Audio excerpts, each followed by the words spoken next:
নমস্কার, সবাইকে স্বাগত জানাই আরও একটি বিশেষ পর্বে। আজ শ্রী শ্রী কার্তিক পূজা উপলক্ষে আমরা দেব সেনাপতি শ্রী শ্রী কার্তিকেয় সম্পর্কে কিছু কথা জেনে নেব। তাহলে শুরু করা যাক।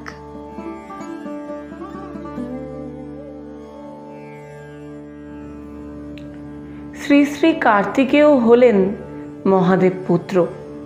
কৃত্তিকা প্রভৃতি 6টি নক্ষত্রের অধিষ্ঠাত্রী দেবীরা, যাহারা চন্দ্রদেবের স্ত্রী, তাহাদের দ্বারা ইনি পালিত হয়েছিলেন বলেই এনার নাম কার্তিকেয়। এনার অন্যান্য নামও আছে, যথা মহাসেন, সরজন্মা, সরানন, পার্বতীনন্দন, স্কন্দ, সেনানী, অগ্নিভূ, গুহ, বাহুলেয়, তারকজিৎ, বিশাখী, শিখিবাহন, শানমাতুর, শক্তিধর, কুমার, ক্রৌঞ্চধারণ, আগ্নেহ, দীপ্তকীর্তি, অনমেয়, ময়ূরকেতু, ধর্মাত্মা, ভূতেশ, মহিষার্দশ, কামজিৎ, কামদ, সত্যবাক, ভুবনেশ্বর, শীঘ্র, সূচি, চণ্ড প্রভৃতি। প্রত্যেক নামেরই অর্থ আছে এবং কার্তিকেয়ের কাহিনী হতে বিশেষণমূলক এই প্রকার আরও বহু সংজ্ঞা দিতে পারা যায়। বিভিন্ন পুরাণে কার্তিকেয়র জন্মের বিভিন্ন কাহিনী আছে।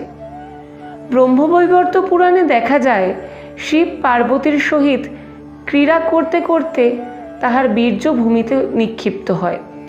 ভূমি তাহা সহ্য করতে না পারায় অগ্নিতে, অগ্নি আবার সরবণে নিক্ষেপ করে এবং সেখানেই এই সন্তানের জন্ম হয় এবং কৃত্তিকাদি দেবীগণ দ্বারা ইনি পালিত হয়েছিলেন বলেই তার নাম কার্তিকেয়।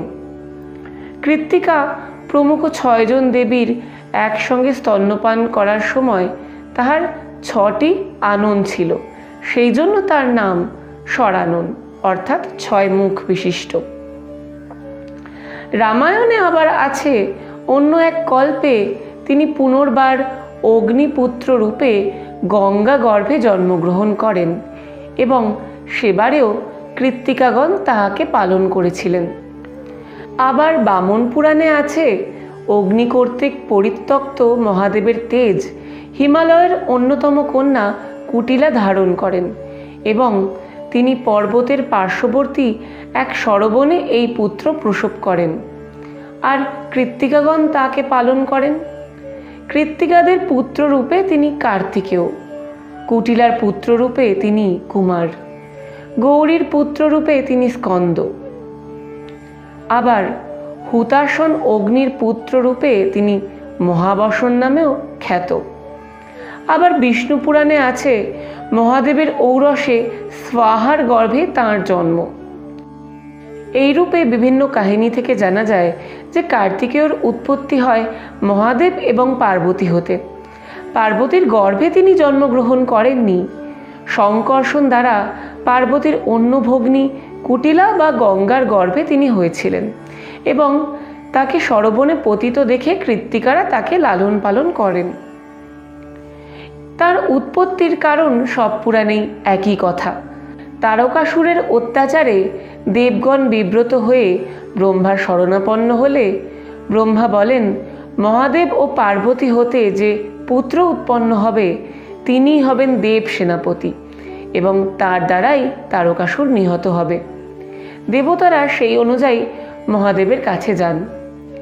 সতীর দেহত্যাগের পর মহাদেব হিমালয়ে মহাসমাধিমগ্ন।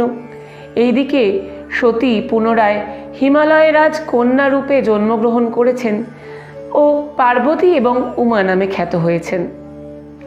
মহাদেবকে পতিরূপে পাবার জন্য তিনি কঠোর তপস্যা করছেন এবং সমাধিস্থ মহাদেবের কাছে থেকে তাহার পূজা এবং অর্চনা করেন। দেবতারা সুযোগ বুঝে মদন কামদেবকে নিয়ে মহাদেবের ধ্যান ভঙ্গের চেষ্টা করেন। মহাদেবের রোষে কামদেব ভস্মীভূত হলেন। তারপরে তার পাশে পার্বতীকে দেখে তার সহিত বিহার করেন এবং এর ফলে কার্তিকেয়র উৎপত্তি হয়। অন্য কল্পে যে অগ্নিপুত্র রূপে জন্মগ্রহণের কথা বলা হয়েছে তার অর্থ এই যে মহাদেবের পরিত্যক্ত তেজ অগ্নিতে নিক্ষিপ্ত হলে অগ্নি কর্তৃক তা গঙ্গা জলে পুনরায় নিক্ষিপ্ত হয় এবং সম্ভবত গঙ্গা তটের নিকটে কোনো সরোবরে কার্তিকেয় জন্মগ্রহণ করেন। অবশ্য মানব জন্ম এভাবে হতে পারে না, কিন্তু দেবতাদের মানসক্রিয়া বা ইচ্ছাতেই যখন সৃষ্টি হয় তখন এই প্রকারের উৎপত্তি অসম্ভব নয়। সুতরাং মহাদেব ও পার্বতী হতেই যে কার্তিকেয়র জন্ম এবং তারকাসুর বধ ও দেব সেনাপতি রূপে দেবতাদের অসুরদের হাত থেকে রক্ষা করাই তার কার্য ছিল।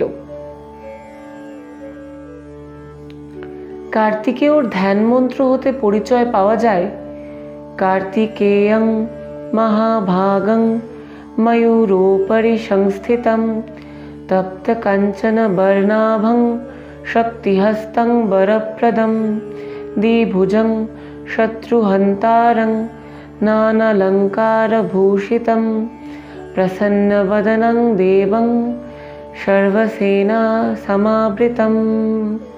অর্থাৎ তিনি ময়ূরের উপর অবস্থিত, তপ্ত স্বর্ণ বর্ণযুক্ত, শক্তিহস্ত, দ্বিভুজ, নানা লঙ্কার ভূষিত, প্রসন্ন বদন এবং দেব সেনাদের দ্বারা পরিবৃত। সুতরাং প্রকৃতপক্ষে তিনি সরানন নয়। কার্তিকেয়র স্ত্রীর নাম দেবসেনা। ইনি প্রকৃতির প্রধান অংশভূতা, মাতৃকাদের অন্যতম এবং ষষ্ঠী নামে বিখ্যাত। কার্তিকেয়র পুত্রের নাম বিশাখা। অনেকে তাই পুত্র কামনায় কার্তিকেয় ব্রত বা কার্তিক পুজো করে থাকেন। সম্ভবত ইনি সন্তানদের রক্ষাকর্ত্রী ষষ্ঠী দেবীর পতি বলিয়া পরিচিত হন। কার্তিক পত্নী দেবসেনাও এক যোদ্ধী দেবী এবং তার স্বামীর ন্যায় অস্ত্রাদি আছে। মার্কেন্ডেয় পুরাণে বলা আছে, কৌমারী শক্তি হস্তা চ ময়ূরোপরি সংস্থিতা যোদ্ধুম ধ্যায়য়ো তত্র অম্বিকা গুহরূপিণী। সুতরাং ইনিও ময়ূরাসিনা এবং দেবী আদ্যা শক্তিরই অংশবিশেষ। মৎস্য পুরাণ থেকে দেখা যায়, কার্তিকেয় যখন তারকাসুর বধে যান তখন দেবতা, গন্ধর্ব ও সিদ্ধাচারগণ সকলেই তাকে দিব্যাস্ত্র ও সেনার দ্বারা সাহায্য করেছিলেন। কার্তিক পুজো কার্তিক মাসের শেষ দিনে অনুষ্ঠিত হয়। ব্রাহ্মণ্য ধর্মের সমস্ত পুজোই তিথি বিশেষে হয়। কেবলমাত্র এই পুজোই সম্ভবত ইহাকে যেহেতু কার্তিকেয় ব্রত বলে গণ্য করা হয় তাই নির্দিষ্ট সৌর দিবসে অনুষ্ঠিত হয়। আর্যদের প্রত্যেক দেবদেবী কোনো একটি বিশেষ গুণ, শক্তি বা আদর্শের প্রতীক। কার্তিকেয় সেইরূপ আদর্শ শক্তিমান সেনাপতি রূপে আরাধ্য দেবতা।